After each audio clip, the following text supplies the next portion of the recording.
Earning per share వీడియోకు ఇది second part. First part కావాలంటే కింద డిస్క్రిప్షన్లో లింక్ ఇస్తాను, చెక్ చేయండి. సో టాపిక్ లేకొస్తే ఈపీఎస్తో ఇన్వెస్టర్స్ ఏం చూడాలి? కన్సిస్టెన్సీ, ఈపీఎస్ స్టడీగా పెరుగుతుందా లేక ఒకసారి జంప్ అయి తగ్గిపోతుందా? And second, revenue support, EPS పెరుగుతుంటే సేల్స్ కూడా పెరుగుతున్నాయా లేదా అని చెక్ చేయడం.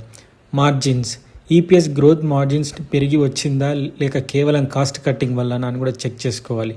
అండ్ డైల్యూషన్ రిస్క్, కంపెనీ కొత్త షేర్స్ని ఇష్యూ చేస్తే ఈపీఎస్ తగ్గవచ్చు. అండ్ పీర్ కంపారిజన్, అదే ఇండస్ట్రీలో ఉన్న కంపెనీస్ ఈపీఎస్తో కంపేర్ చేయాలి. పిఈ రేషియో, ఈపీఎస్ ఆధారంగా స్టాక్ ధర జస్టిఫైడా అని చూడాలి.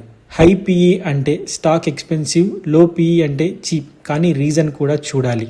ఈపీఎస్లో కామన్ మిస్టేక్స్ని ఎలా అవాయిడ్ చేయాలి? ఈపీఎస్ హై అంటే కంపెనీ బెస్ట్ అని అజ్యూమ్ చేయడం. ఈపీఎస్ ఒక క్వార్టర్లో పెరిగిందని వెంటనే ఇన్వెస్ట్ చేయడం. పిఈ చూడకుండా కేవలం ఈపీఎస్ని మాత్రమే కన్సిడర్ చేయడం. ఈపీఎస్ గ్రోత్ ఆర్టిఫిషియల్ ఫ్యాక్టర్స్ వలన వచ్చిందో లేదో వెరిఫై చేయకపోవడం. ఈ ఫ్యాక్టర్స్ని అవాయిడ్ చేయాలి. Final note for investors, EPS అనేది ఒక బేసిక్ ప్రాఫిటబిలిటీ మెజర్, కానీ అది స్టాండ్ అలోన్లో పెట్టుబడి నిర్ణయం తీసుకోవడానికి సరిపోదు. ఆల్వేస్ చెక్ చేయాలి EPS trend 3 to 5 years at least.